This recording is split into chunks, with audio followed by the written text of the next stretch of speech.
Здравствуйте, в эфире «Вести Красноярск», в студии Оксана Ганжа.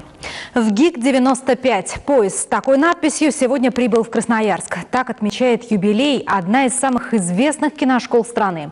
Специальный гость Владимир Меньшов, который, кстати, сам так и не стал студентом в ГИКа. Он был принят аспирантом. Сейчас вместе с супругой Верой Алентовой преподает и обеспокоен будущим своих студентов.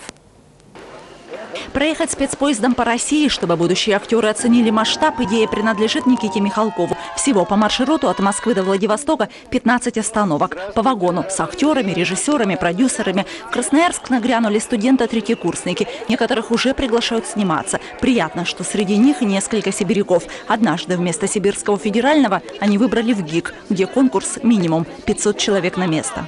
Не с первого, с третьего раза поступила. Вот. Но чем взяла, не знаю. Это была просто мечта, наверное, которая должна была осуществиться, и она осуществилась. Я из города Томска. Это здесь совсем рядом. Учился у себя там в университете, в ТГУ. А потом решил попробовать ездить. Получилось, остался учиться. Я учусь на бесплатном.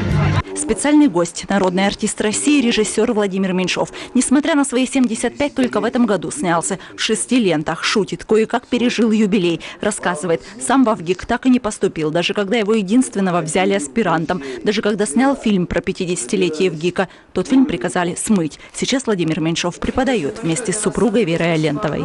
У меня есть одна картина, которая подвисла, под названием «Москва. Центральный округ». Полкартины сняли, а полкартины как-то не... Все обещают. И я надеюсь, что я наконец от всего освобожусь, уеду на дачу и буду писать сценарий своего будущего фильма, чтобы потом пойти просить денег, еще дадут ли.